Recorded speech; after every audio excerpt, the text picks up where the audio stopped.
एका शेतकऱ्याकडे 60,000 square feet जमीन आहे आणि त्याची जी लेंथ आहे ती ब्रेडपेक्षा 50 मीटरनी जास्ती आहे. तर त्याची लेंथ आणि ब्रेड किती आहे हे जर आपल्याला सॉल्व करायचं असेल तर आपल्याला क्वाड्रॅटिक इक्वेशन बनवावं लागेल आणि त्याला सॉल्व करावं लागेल. सो आज आपण करणार आहे क्वाड्रॅटिक इक्वेशन चॅप्टरचा काही पार्ट. सगळ्यात पहिले इम्पॉर्टंट गोष्ट, मागच्या 23 वर्षात मी खूप कॉमन मिस्टेक्स मुलांच्या बघितलेल्या आहे की त्या काय होतात, तर त्या मी तुम्हाला सांगेल त्या आपल्याला अवॉइड करायच्या आहे सो दॅट आपण बोर्डमध्ये एकदम छान मार्क्स मिळवू शकतो. ओके, सो स्टार्ट करू आपण आपल्या चॅप्टरला. सगळ्यात पहिले तर क्वाड्रॅटिक इक्वेशन म्हणजे काय आपल्याला माहिती असलं पाहिजे. What are quadratic equation? Okay, so any equation which has a degree 2. For example, जर मी असं लिहिलं x² + 5x + 6, डिग्रीचा अर्थ असतो जो व्हेरिएबल आहे. आपल्या या क्वेश्चनमध्ये एक्स हा व्हेरिएबल आहे इक्वेशनमध्ये. इक्वेशन तेव्हा म्हणणार जेव्हा मी इज इक्वल टू करून लिहिणार. तो मी इज इक्वल टू करून 0 लिहून टाकला. आता हे इक्वेशन झालं. या इक्वेशनमध्ये व्हेरिएबल आपला एक्स आहे आणि त्याचा इथे पॉवर 2 आहे आणि इथे पॉवर 1 आहे. तर सगळ्यात मोठा पॉवर 2 आहे. ज्याच्या सगळ्यात मोठा पॉवर 2 असतो त्याला आपण क्वाड्रॅटिक इक्वेशन असं म्हणतो. ठीक आहे, सो हा त्याला क्वाड्रॅटिक इक्वेशन. सो आता एक्झाम्पल, हा एक झाला क्वाड्रॅटिक. दुसरा 3x² - 7 हा पण झाला क्वाड्रॅटिकच, कारण याच्यामध्ये पण सगळ्यात मोठा एक्सचा पॉवर 2च आहे. बरं, एक्सच राहील असं काही आवश्यक नाही. ABCD काही राहू शकतं. 4m² = 0 हा पण झाला क्वाड्रॅटिकच. हे सगळे क्वाड्रॅटिक आहे कारण व्हेरिएबलचा सगळ्यात मोठा पॉवर 2 आहे. इम्पॉर्टंट गोष्ट, आता स्टँडर्ड फॉर्म काय असतो क्वाड्रॅटिक इक्वेशनचा? सो क्वाड्रॅटिक इक्वेशनचा स्टँडर्ड फॉर्म आहे ax² + bx + c = 0. याच्यामध्ये सगळ्यात इम्पॉर्टंट गोष्ट लक्षात ठेवायची की हा जो a आहे हा कधीच 0 राहणार नाही. कारण जर हा 0 झाला तर मग आपलं इक्वेशन काय बनेल? 0x² + bx + c = 0. 0x² म्हणजे ही टर्मच आपली चालली जाईल. मग आपला इक्वेशन बनेल bx + c 0. सगळ्यात मोठा पॉवर होईल 1 आणि हा बनेल लिनियर इक्वेशन, क्वाड्रॅटिक राहणार नाही. सो क्वाड्रॅटिक इक्वेशनचा हा स्टँडर्ड फॉर्म आहे, हे लक्षात ठेवायचं. ए ची व्हॅल्यू कधी 0 राहिली नाही पाहिजे. ABCच्या व्हॅल्यूज काहीही असू शकतात, जसं 7x² + 8x - 6 = 0, 2x² - 1/2x + 7 = 0, काहीही व्हॅल्यूज राहू शकतात. Okay, so I hope quadratic equation काय असतं क्लिअर आहे. समोर जाऊ. आता आपल्याला ABC आयडेंटिफाय करायचं. एकदम सोपं. जसं मी तुम्हाला म्हटलं की आपला हा स्टँडर्ड फॉर्म आहे क्वाड्रॅटिक इक्वेशनचा. मग आता आपल्याला जे दिलेलं इक्वेशन असतं त्याला आपल्याला कंपेअर करायचा या स्टँडर्ड फॉर्म सोबत आणि ABCच्या किमती लिहायच्या. सो x² सोबत जो असतो तो आपला a असतो, म्हणजे इथे x² सोबत 7 आहे, तर याचा अर्थ आपल्या क्वेश्चनमध्ये a ची व्हॅल्यू 7 आहे. x सोबत जो असतो तो b असतो. इथे x सोबत, आता कॉमन मिस्टेक मी जे तुम्हाला म्हटलं होतं की जी मुलं कॉमन मिस्टेक करतात ती सांगतोय, लक्षात घ्या. एक्सच्या सोबतची संख्या b असते, इथे एक्सच्या सोबत -8 आहे. सो b ची व्हॅल्यू आपल्याला -8 लिहायची आहे. इथे एकदम कॉमन मिस्टेक होते, लक्षात ठेवायचं. b ची व्हॅल्यू आपल्याला -8 लिहायची आहे. कॉन्स्टंट नंबर आपला c आहे, तो साइन आहे इथे +c आहे आणि इथे पण +7च आहे, तर याचा अर्थ c ची व्हॅल्यू झाली 7. ओके, सो अशा आपल्याला a, b आणि c च्या व्हॅल्यूज आयडेंटिफाय करता आल्या पाहिजे. एक क्वेश्चन अजून घेऊ फक्त याच्यामध्येच. समजा आपल्याला इक्वेशन दिलं असं 3x² - 2 = 0, पण आपल्याला तर स्टँडर्ड फॉर्म हा असतो ax² + bx + c = 0, म्हणजे पहिले असते x² ची टर्म, मग असते x ची टर्म आणि मग असतो कॉन्स्टंट. आता याच्यामध्ये याचा अर्थ 3 टर्म्स असतात, आपल्याला 2च दिले आहे. तर कोणती टर्म नाही दिली आहे आपल्याला क्वेश्चनमध्ये? ती x वाली टर्म क्वेश्चनमध्ये दिलीच नाही आहे. मग आपल्याला ती लिहावी लागेल. मग आपण काय लिहिणार? 3x² + 0x, ही टर्म दिलीच नव्हती. मग आपण 1x 2x 5x कसं लिहिणार? ती आहेच नाही, मग 0x लिहिणं आवश्यक आहे. -2 = 0. आता कम्पेअर करा, आन्सर येऊन जाईल. सो a ची व्हॅल्यू आता काय आली? जो x² सोबत असतो तो a आहे, मग x² सोबत काय आहे? 3. सो a झाला आपला 3. जो x सोबत असतो तो b असतो, मग x सोबत काय आहे? 0. आता 0ला तर काही साईन राहत नाही. इथे परत कॉमन मिस्टेक लक्षात घ्या. c प्लस सीच्या जागी काय आहे -2 आहे. याचा अर्थ आपल्याला सीची व्हॅल्यू काय लिहायची आहे -2 लिहायची आहे.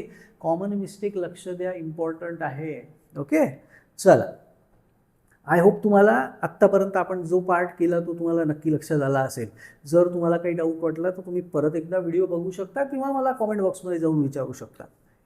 आता असा क्वेश्चन येतो एक्झाममध्ये, is it a quadratic or not. समजा असं तुम्हाला दिलं आहे आणि विचारलं की भाऊ हा क्वाड्रॅटिक इक्वेशन आहे का सांगा. तर 99% मुलं काय करतात बघतात, अरे याच्यात तर डिग्री तर 2 आहे नाही आहे म्हणून सांगून देतात. ठीक आहे, सो काय करायचं आहे, सगळ्यात पहिले इम्पॉर्टंट व्हेरिएबल जो आहे तो कधीही डिनॉमिनेटरमध्ये नको आपल्याला. तर जर व्हेरिएबल डिनॉमिनेटरमध्ये आहे तर तो तिथून काढून टाकणे आवश्यक आहे. मग त्याला कसं काढू शकतो, 2 मेथडनी काढू शकतो. एक तर तुम्ही काय करा, याच्या खाली 1 घ्या, क्रॉस मल्टिप्लाय करा. So x into x is x square plus 1 into 1 is 1, खाली खालचं multiplication 1 into x is 1x is equal to 5. आता खूप महत्त्वाची गोष्ट जी मी तुम्हाला सांगितली नाही, मग या क्वेश्चनमध्ये ना बरेच मुलं असं करतात, काय करतात, एक्स घेऊन जातात इकडे आणि डिवाइडचं करतात मल्टिप्लाय, असं लिहितात x plus 1 is equal to 5 into x.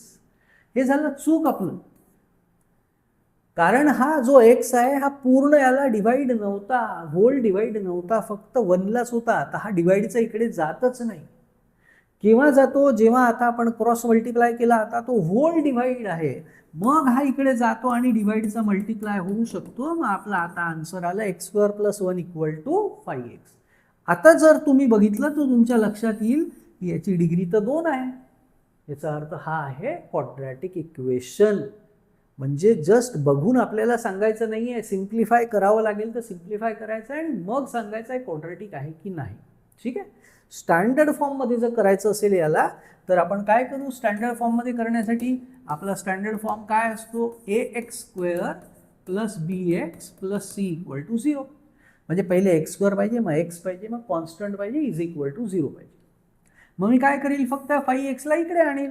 So equation बनेल एक्स स्क्वेअर प्लस 5x इकडे गेला, मायनस 5x झाला, हा प्लस 1 इज इक्वल टू 0. हे बनला आपला स्टँडर्ड फॉर्म क्वाड्रॅटिक इक्वेशन. एकच फक्त असं अजून करू, मग त्यानंतर आपण पुढे जाऊ.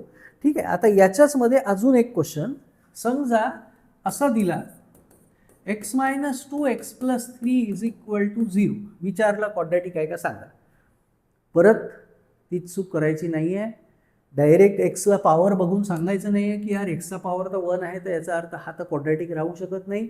2 ब्रॅकेट्सच्या मध्ये काहीच नाही तर काय आहे, मल्टिप्लाय आहे, 2 ब्रॅकेट्सला मल्टिप्लाय करावं लागेल. कसं करत असतो आपण, फर्स्ट टर्म लिहायची इंटू हा सेकंड ब्रॅकेट लिहायचा, मग ही सेकंड टर्म लिहायची, ज्याला जे साईन असेल ते द्यायचं. -2 आहे तर -2 लिहायचं, +2 असेल +2 लिहायचं, इंटू परत हा ब्रॅकेट लिहायचा, is equal to 0. So x into second bracket, मग -2 इंटू परत second bracket is equal to 0. आता आपण करू एक्स इंटू एक्स झाला x square plus x into 3 झाला 3x. आता परत खूप कॉमन मिस्टेक, काय मिस्टेक करतात मुलं, मायनसनी मल्टिप्लाय करतो आहे आपण, आपल्याला आतलं साईन बदलण्याची गरज आहे, ती साईन बदलल्याच नाही जात. मुलं लिहितात प्लस 3 2 जा 6, इथेच क्वेश्चन चुकून जातो. लक्षात घ्या, आपण जेव्हा या एक्सला मल्टिप्लाय करू याचं पण साईन बदलेल, याला साईन तर काहीच नाही आहे, तर प्लस आहे, ते काय होईल -2 इंटू एक्स झाला 2x, याचं पण साईन बदलेल, मायनस झाला 2 3 जा 6. आता हे लाईक टर्म्स आहेत, या दोघांना सॉल्व करायचं. साईन वेगळे असेल तर आपण काय करतो, मायनस करतो, मोठ्या संख्येचं साईन देतो.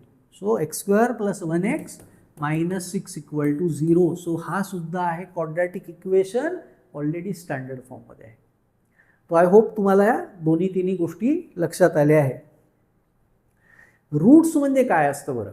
आता रूट्सचा अर्थ काय, समजा आपल्याला हे क्वाड्रॅटिक इक्वेशन दिलं आहे आणि म्हटलं की यार हा ना, आपल्याला एक एक्सची व्हॅल्यू पण दिली आणि म्हटलं सांगा 3 जो आहे हा याचा रूट आहे का. तो रूटचा अर्थ त्या व्हेरिएबलची अशी व्हॅल्यू, जी व्हॅल्यू पुट केली एक्सच्या जागी तर जितका आपला LHS असेल तितकाच आपला RHS बनेल. सिंपल. म्हणजे काय करायचं आहे, तुम्हाला एक्सच्या जागी ही एक्सची किंमत टाकायची बस. सो एक्स किती आहे 3. सो हा झाला 3 स्क्वेअर -3 -6 हा आला 9. याचं पण आन्सर आलं 9. 9 - 9 0. LHS is equal to RHS आला. म्हणजे याचा अर्थ x इज इक्वल टू 3 हा रूट आहे. समजा आपल्याला अजून एक व्हॅल्यू दिली असती x इज इक्वल टू 2 आणि म्हटलं चेक करा, तर काय करावं लागेल? सेम तेच करू आपण, व्हॅल्यू पुट करू, चेक करू. सो मी x च्या आधी टाकलं असतं 2. सो 2 स्क्वेअर -2 -6 हा झाला 4. याचा आन्सर आला माझा -8. आन्सर आला -4. पण LHS आणि RHS तर इक्वल नाही आला, RHS तर 0 आहे. याचा अर्थ x इक्वल टू 2 हा रूट आहे का या इक्वेशनचा? नाही आहे. सिंपल. ठीक आहे. तर ह्याच्यावर डीपमध्ये आपण नंतर पुढच्या व्हिडिओमध्ये क्वेश्चन सॉल्व्ह करू. सो आज आपण काय काय बघितलं, कोणत्या कोणत्या महत्त्वाच्या गोष्टी बघितल्या? सगळ्यात पहिले रिकॅप करतोय आता आपण. सगळ्यात पहिले बघितलं क्वाड्रॅटिक इक्वेशन कोणाला म्हणतो? क्वाड्रॅटिक इक्वेशन त्याला म्हणायचं आहे ज्याच्यामध्ये व्हेरिएबलचा सगळ्यात मोठा पॉवर किती असला पाहिजे? 2 असला पाहिजे. त्याचा स्टँडर्ड फॉर्म काय असतो? ax² + bx + c = 0. महत्वाची गोष्ट काय? a0 नाही राहिला पाहिजे. x² ची टर्म असणं आवश्यक आहे. या दोन्ही टर्म नसल्या तरी चालेल. ठीक आहे. त्याच्यानंतर आपण काय बघितलं? ABCच्या व्हॅल्यू आयडेंटिफाय करणे. सो जर या इक्वेशनला आपण या स्टँडर्ड फॉर्म सोबत कम्पेअर केला असता तर आपल्याला a किती मिळाला असता बरं? 3 मिळाला असता. b किती मिळाला असता? 6 मिळाला असता. आणि c किती मिळाला असता? 7 मिळाला असता. सो ABCच्या व्हॅल्यू आयडेंटिफाय करणे. तिसरी गोष्ट आपण काय शिकलो? रूट म्हणजे काय?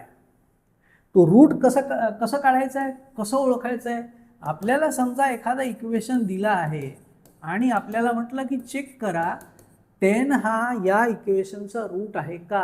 आता परत एक कॉमन मिस्टेक सांगतोय, मुलं कसं करतात बघा. एक्सच्या आधी 10 लिहितात. 10² -10 -90 इज इक्वल टू 0.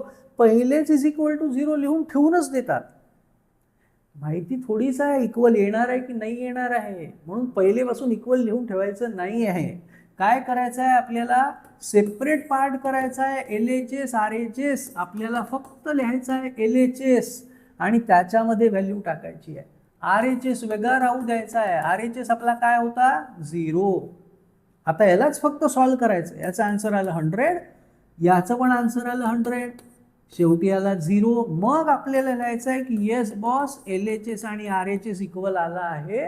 याचा अर्थ ही जी व्हॅल्यू आहे ते याचं रूट किंवा सोल्युशन आहे. आता एक लास्ट क्वेश्चन तुम्हाला विचारतो आहे. या क्वेश्चनचा आन्सर तुम्हाला द्यायचा आहे. हा तुमच्यासाठी चॅलेंज आहे. सो क्वेश्चन आहे x - 3/x is equal to 7. Is this a quadratic equation? जर असेल त्याचा स्टँडर्ड फॉर्म काय होईल मला तुम्हाला कॉमेंट बॉक्समध्ये सांगायचं आहे. जर व्हिडिओ आवडला असेल तर नक्की सबस्क्राईब करा. तुमच्या मित्रांसोबत पण शेअर करा. Thank you so much.